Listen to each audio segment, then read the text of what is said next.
तो प्रिय विद्यार्थियों, जैसा कि आपको मालूम है, कोरोना की वजह से सभी विद्यालय आजकल बंद चल रहे हैं और बच्चों की पढ़ाई जो है पूरी तरह ठप है।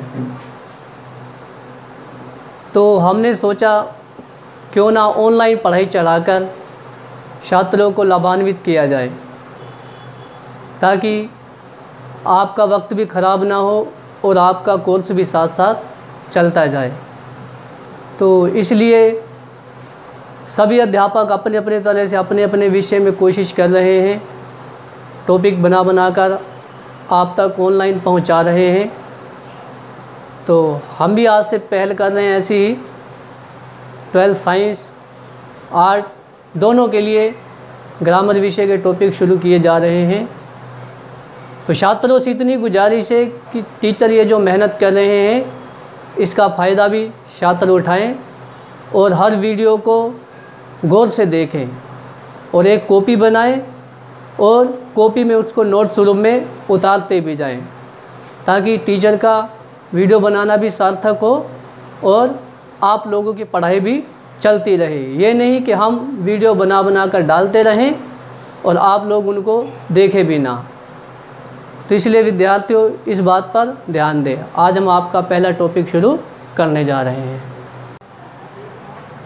तो आज हमारा नया टॉपिक है पहला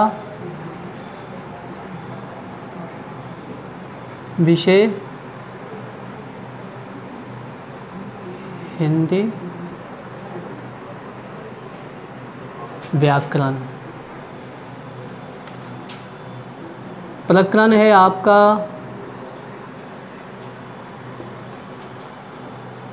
भाषा, व्याकरण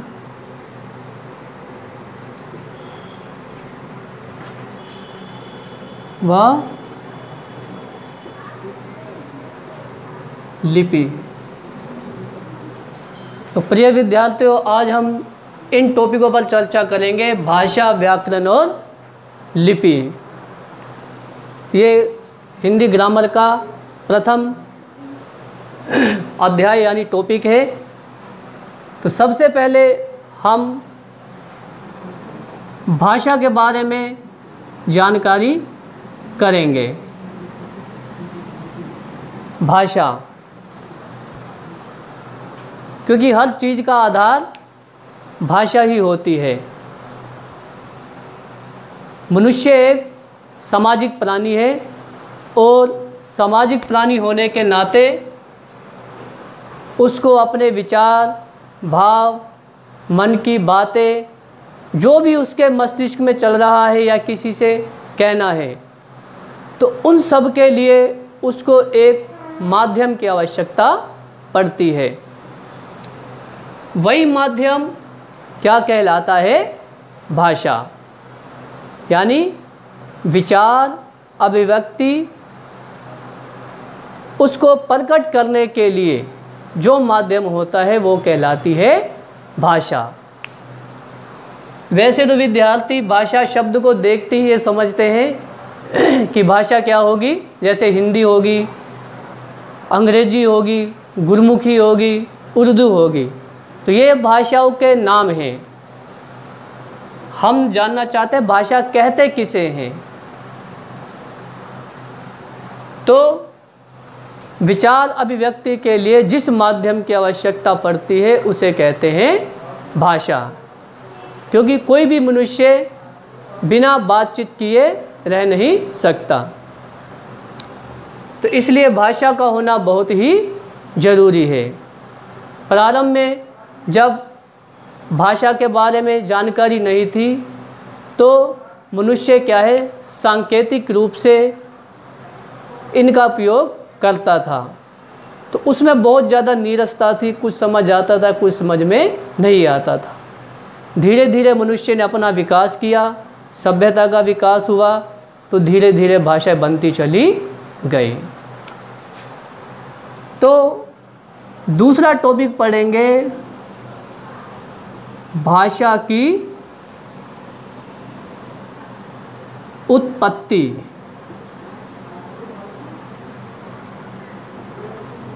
भाषा की उत्पत्ति, यानी दुनिया में जितनी भी भाषाएं हैं, हर भाषा की किसी न किसी अन्य भाषा से या स्थान से उत्पत्ति होती है। तो ऐसे ही भाषा की उत्पत्ति कहाँ से हुई? विश्व की भाषाओं के बारे में तो इतना किसी को, विद्वानों को मालूम नहीं है कि उसकी उत्पत्ति कैसे हुई, लेकिन भारतीय भाषा अपनी जो है हिंदी भाषा जो देवनागरी लिपि की है, उसके बारे में हम बता रहे हैं कि भाषा की उत्पत्ति कैसे हुई। तो भाषा की उत्पत्ति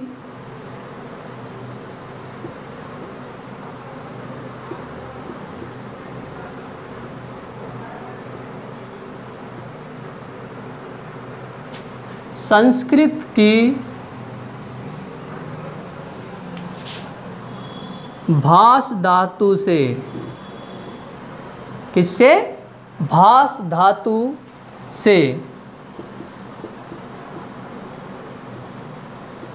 हुई है, जिसका अर्थ होता है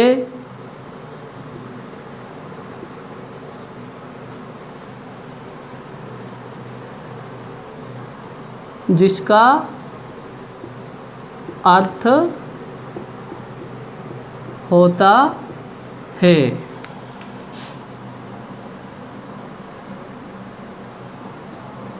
व्यक्तयाम,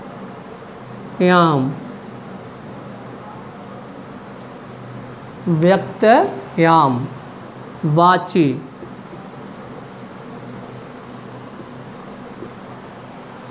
अर्थात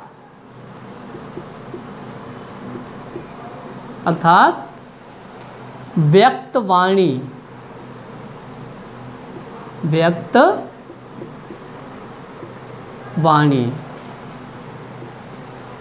एक बार पुनः समझिए, भाषा की उत्पत्ति संस्कृत की भास धातु से हुई है, जिसका अर्थ होता है व्यक्तयाम वाची, अर्थात व्यक्तवाणी, यानी व्यक्तवाणी के रूप में जिसकी अभिव्यक्ति की जाती है उसे भाषा कहते हैं। तो आया समझ में? उसके बाद तीसरा टॉपिक आता है भाषा के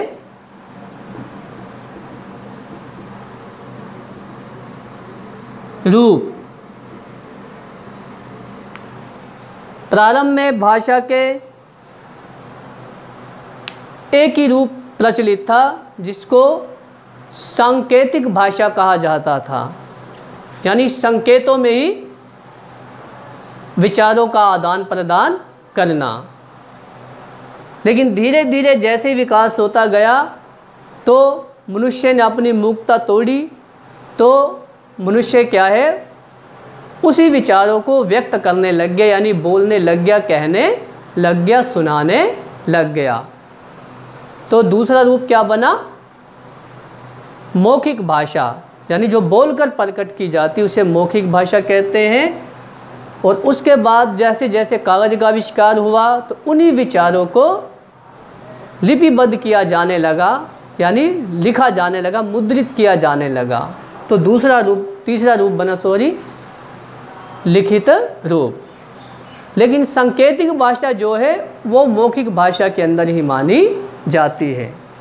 तो इसलिए भाषा के मुख्य दो रूप माने गए हैं। पहला है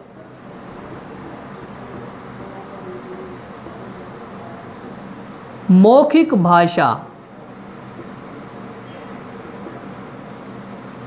मौखिक भाषा यानी जब हम अपने विचार, मन में उठने वाले भाव या किसी बात को दूसरे से व्यक्त करके, यानी कह करके सुनाते हैं, प्रकट करते हैं, तो उसे मौखिक भाषा कहते हैं।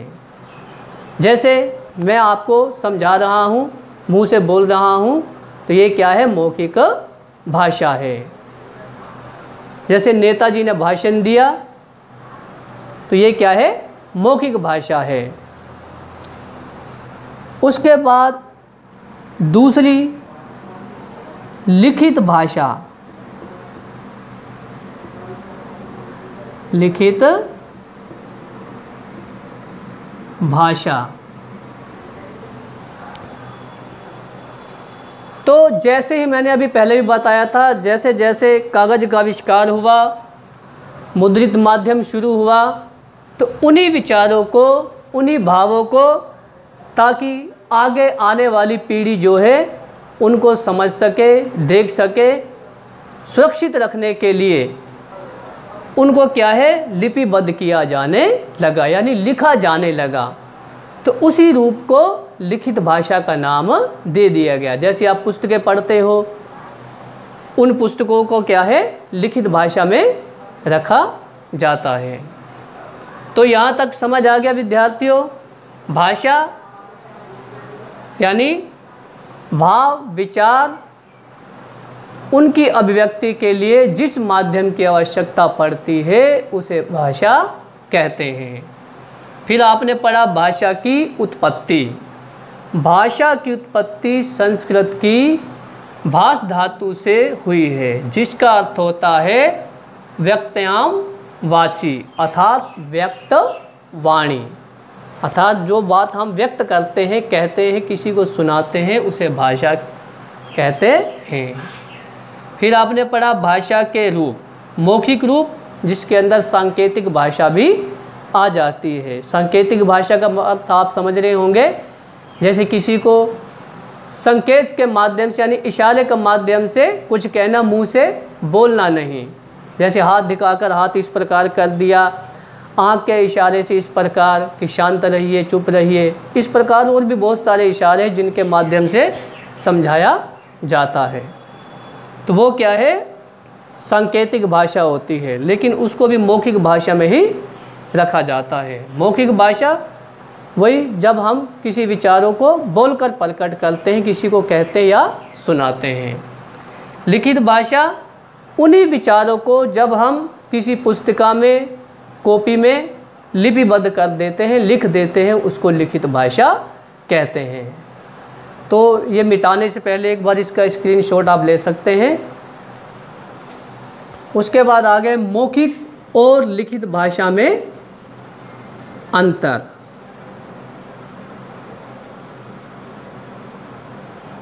मौखिक और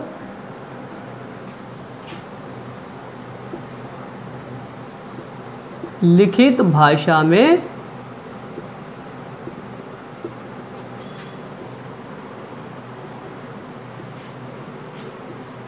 अंतर। तो पहला अंतर है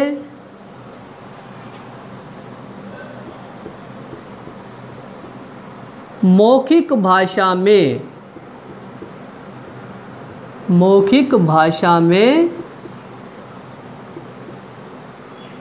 वाक्य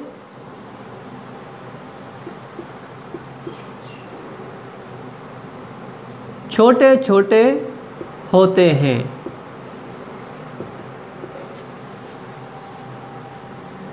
और लिखित भाषा में, लिखित भाषा में वाक्य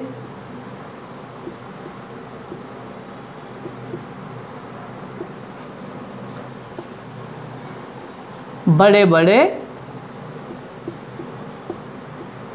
होते हैं। तो समझ आया पहला अंतर, यानी मौखिक भाषा, क्योंकि हम इसको बोलकर प्रकट कर रहे हैं तो इसमें वाक्य छोटे छोटे होते हैं। जैसे ओ लड़के कहाँ जा रहे हो, खाना खा लिया, पानी पी लिया। तो ऐसे मौखिक भाषा हम बोलकर व्यक्त कर रहे हैं, इसमें छोटे छोटे वाक्यों का प्रयोग किया जाता है। लिखित भाषा, इसको हम लिपिबद्ध कर रहे हैं, इसलिए पूरा वाक्य हमें लंबा लिखना पड़ता है। जैसे हम कहेंगे डॉक्टर राजेंद्र प्रसाद जी महात्मा गांधी के विचारों से बहुत ज़्यादा प्रभावित होते थे। तो कितना लंबा वाक्य हो जाता है। दूसरा है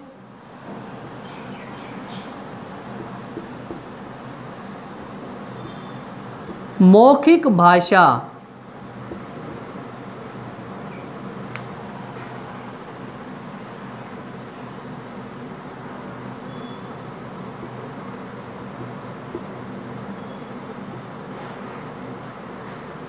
वास्तविक होती है, वास्तविक होती है तथा लिखित भाषा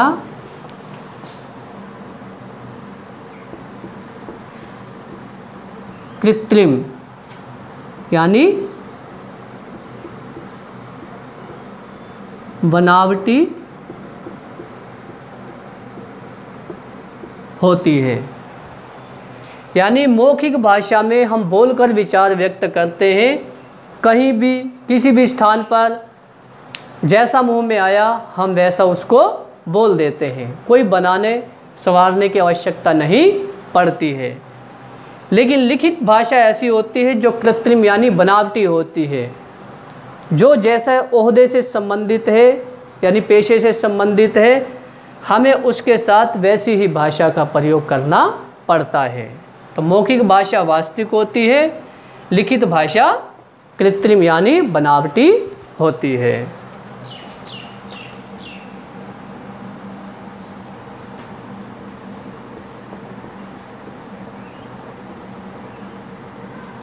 मौखिक भाषा में ताजगी होती है तथा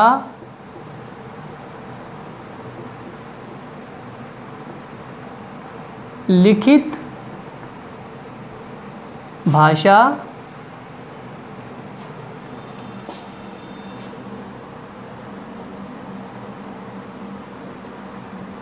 रूढ़ व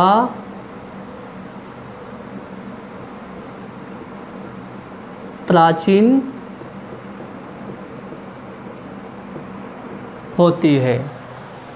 अर्थात हम कहीं भी किसी भी समय किसी भी स्थान पर जब बोलते हैं वो हमने पहले से रटा हुआ नहीं होता, जहाँ जैसी मर्जी आई वैसे ही मुंह से वाक्य हम प्रकट कर देते हैं।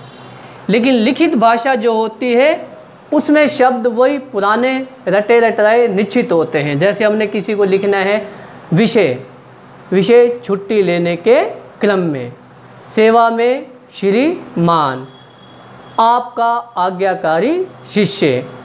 तो ये आपका आज्ञाकारी शिष्य, विषय, सेवा में श्रीमान, हम ईश्वर से प्रार्थना करते हैं आप वहाँ कुशल मंगल होंगे। तो ये सारे शब्द जो हैं रूढ़ और प्राचीनता से युक्त हैं और लगभग हर लिखित भाषा में इनका प्रयोग किया जाता है। इसलिए मौखिक भाषा में ताजगी होती है तथा लिखित भाषा रूढ़ व प्राचीन होती है। तो आगे ये समझ में अभी 3 अंतर हैं, एक आध और बताते हैं। तो अगला चौथा बिंदु है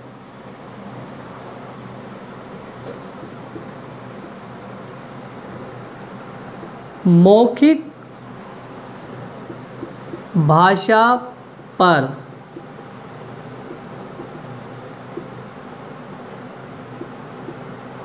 स्थानीय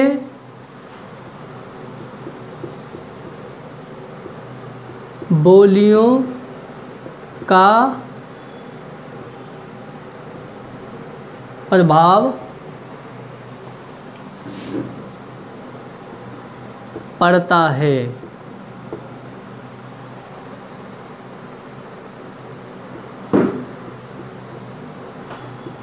लिखित भाषा स्थिर होती है।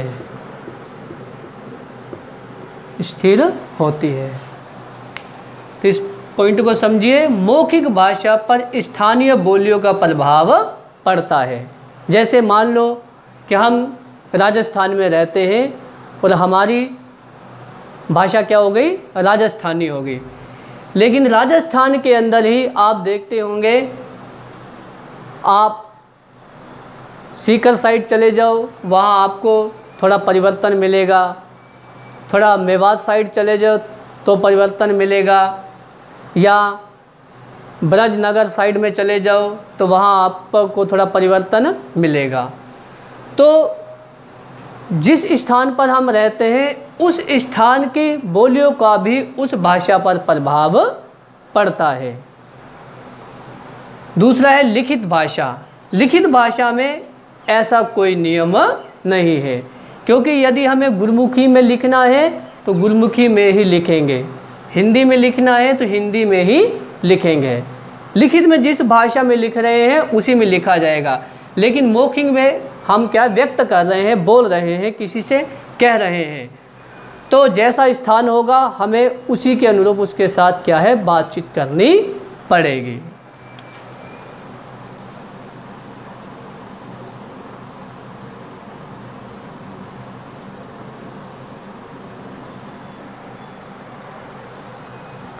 पांचवा पॉइंट है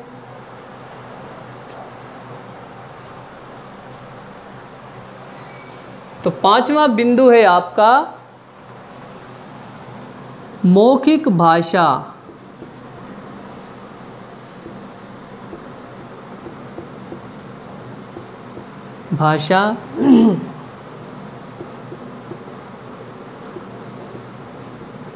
परिवर्तनशील है।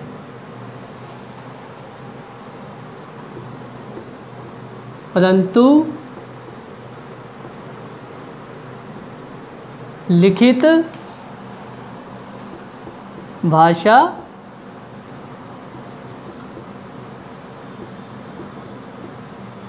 परिवर्तनशील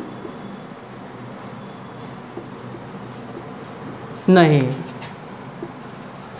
तो ये बिंदु भी इस बिंदु से लगभग मिलता जुलता है कि मौखिक भाषा समय के अनुसार या व्यक्ति के अनुसार या स्थान के अनुसार परिवर्तित होती रहती है, परंतु लिखित भाषा में ऐसा कोई नियम नहीं है, क्योंकि लिखित में हम उसको लिपिबद्ध कर रहे हैं, लिख रहे हैं, तो जिस भाषा में हम लिख रहे हैं उसी भाषा का ही प्रयोग किया जाएगा।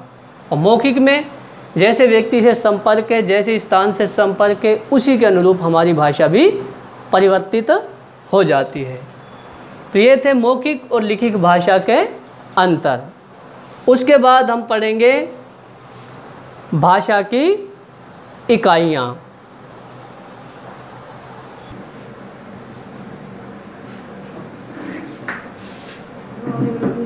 इकाइयाँ यानी भाषा के अंदर कौन कौन सी इकाइयाँ, कौन कौन से बिंदु आते हैं। तो भाषा की 5 इकाइयाँ मानी गई हैं। पहली है ध्वनि।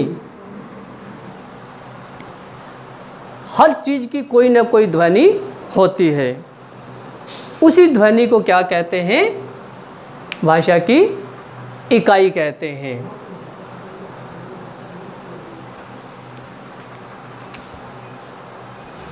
क्योंकि सबसे पहले हम किसी चीज़ को बोलकर ही व्यक्त करते हैं, तो जो भी मन में विचार उठते हैं, भाव उठते हैं या कोई बात आती है, तो उसको हमें क्या है, उच्चारित करना पड़ता है। और उच्चारण में निकलने वाली मुख से जो आवाज़ होती है उसको ध्वनि का नाम दिया जाता है। तो आया समझ में, ध्वनि किसे कहते हैं, यानी जो भी हम बोलते हैं, उच्चारित करते हैं, जो आवाज़ मुख से प्रकट होती है उसको कहते हैं ध्वनि। और हर एक की अपनी अपनी अलग अलग ध्वनि होती है। जैसे घोड़ा हिन हिनाता है, घंटी के बजने की ध्वनि सुनी होगी, भैंस रंभाती है। तो ये सबकी अपनी अपनी ध्वनियाँ हैं। दूसरा है ध्वनि के बाद वर्ण। क्योंकि हमारे मुख में जो भी स्वर उत्पन्न होता है यानी ध्वनि उत्पन्न होती है, तो उस ध्वनि को जब हम लिपिबद्ध करते हैं तो वो किसी न किसी वर्ण का रूप लेता है। तो वर्ण के अंदर ध्वनि मिक्स होती है और ध्वनि के अंदर ही क्या है, वर्ण भी होता है। जैसे हमने बोल दिया आ, का, खा, तो इनके वर्णों के उच्चारण में जो आवाज़ निकल रही है वो क्या होगी, ध्वनि। और उसी ध्वनि को जब हम लिपिबद्ध कर देते हैं तो वो क्या बन जाता है, वर्ण बन जाता है। तीसरा है ध्वनि से क्या बनता है, वर्ण। वर्ण से बनता है क्या, शब्द। यानी दो या दो से अधिक वर्ण मिलकर जब किसी सार्थक अर्थ को प्रकट करते हैं तो वो बन जाता है शब्द। जैसे मान लो क, म, ल। अब ये तीनों अलग अलग वर्ण हैं। अब इन वर्णों को जब हम मिला देते हैं क, म, ल, तो ये एक शब्द बन गया। कमल अब किसी का नाम भी हो सकता है या जो हमारा राष्ट्रीय पुष्प है उसको भी कमल कहा जाता है। तो ध्वनि से वर्ण, वर्ण से शब्द का निर्माण होता है। तो इसको मिटाने से पहले इस बार स्क्रीनशॉट ले लें। तो चौथी इकाई है आपकी पद, यानी ध्वनि। ध्वनि किसका रूप ले लेती है, वर्ण का। और वर्ण क्या बन जाते हैं फिर मिलकर, शब्द। शब्दों से क्या बनता है, पद। यानी विभक्ति सहित जब वाक्य में किसी शब्द का प्रयोग किया जाता है तो उसे कहते हैं पद। उदाहरण द्वारा समझाते हैं।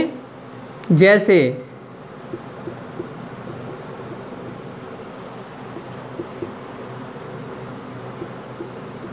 राम ने रावण को मारा। तो इसमें राम ने रावण को मारा, तो खाली राम जो है ये क्या है, शब्द है। खाली रावण जो है ये क्या है, शब्द है। और मारा क्या है, शब्द है। और यदि हम इसको लिखेंगे राम रावण मारा, तो इसको हम पद नहीं कह सकते। क्यों? क्योंकि इसमें कोई अर्थ प्रकट नहीं होता। यही पता नहीं कि राम रावण मारा, अब राम ने रावण को मारा है या रावण ने राम को मारा है या राम रावण ने मिलकर किसी को मारा है, कुछ पता नहीं चल रहा। तो ये जो साथ में विभक्तियां हैं, ये कारकों की विभक्तियां हैं। कारक अभी आपको जब पढ़ाएंगे तब आपको पता लगेगा कि ये किस कारक की कौन सी विभक्ति है और कारक क्या होते हैं। तो राम शब्द के साथ ने विभक्ति और रावण के साथ को विभक्ति। तो ये राम ने रावण को, ये दोनों क्या हो गए, पद हो गए। अब इनके साथ ये भी वाक्य पूरा हो रहा है, शब्द जो है, परंतु इसके साथ विभक्ति नहीं है, फिर भी ये पद के अंदर ही आ जाता है, क्योंकि अब ये वाक्य पूरा हो रहा है, अर्थ समझ में आ रहा है। तो राम ने रावण को मारा, तो ये क्या हो गए, पद हो गए। तो समझ आया कि विभक्ति युक्त शब्द जब वाक्य में सार्थक अर्थ देता है तो उसे क्या कहते हैं, पद कहते हैं।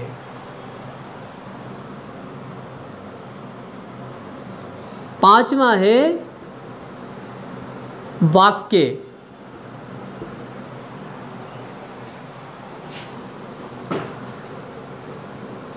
दो या दो से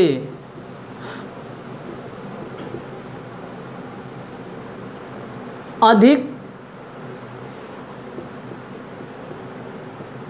शब्दों के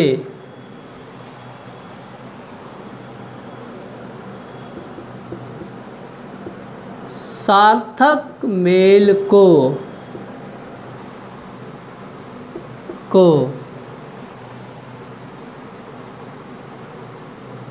जो किसी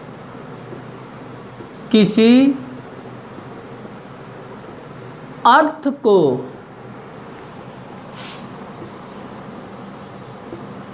प्रकट करता हो उसे वाक्य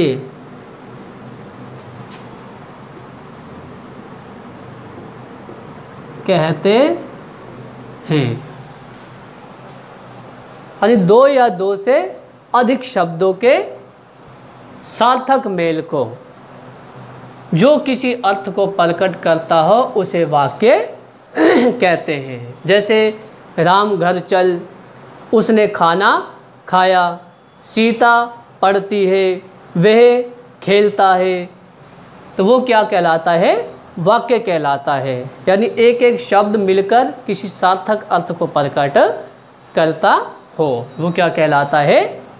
वाक्य कहलाता है।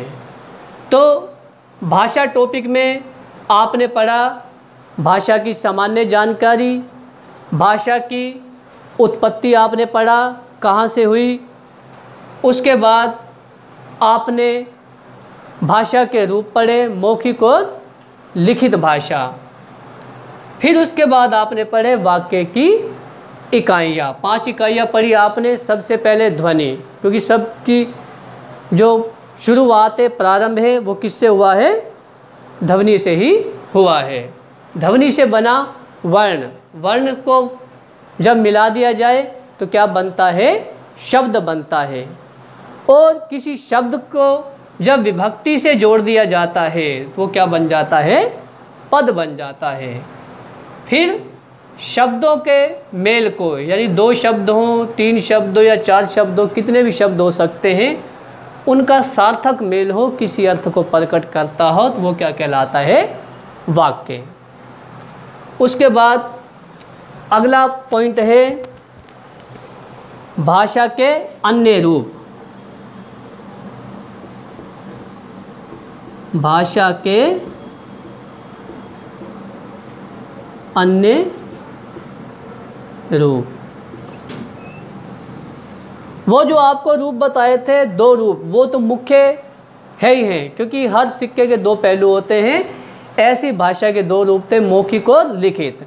लेकिन जैसे जैसे हम अलग संपर्क में आते हैं, क्योंकि दुनिया बहुत बड़ी है, तो उसी हिसाब से भाषा को भी कई रूपों में विभक्त किया गया है। तो इसलिए भाषा के अन्य रूप में इसको हम 4 भागों में बांट कर पढ़ेंगे। पहला भाग है इसका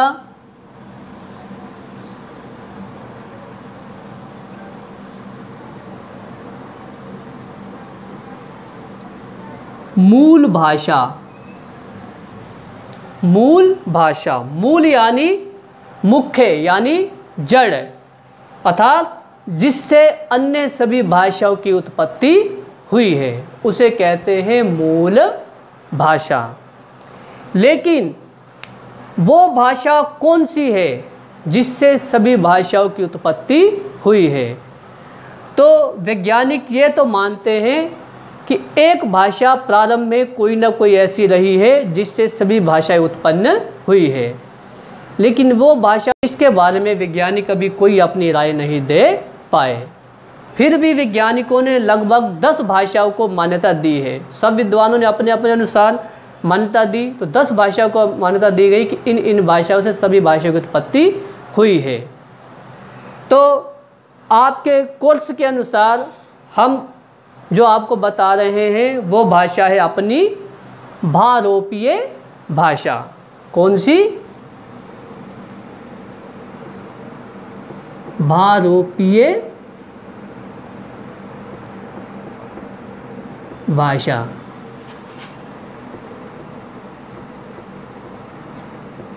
जिससे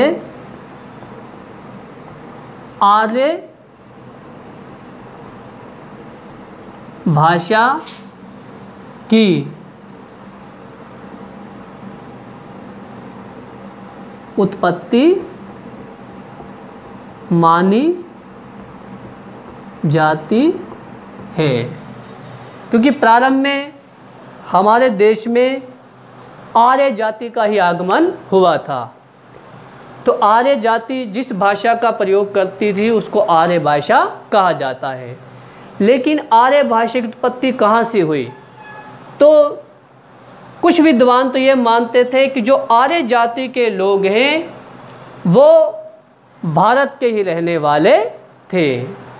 कुछ मानते हैं वो मध्य एशिया से आए थे, कुछ मानते हैं वो यूरोप से आए थे।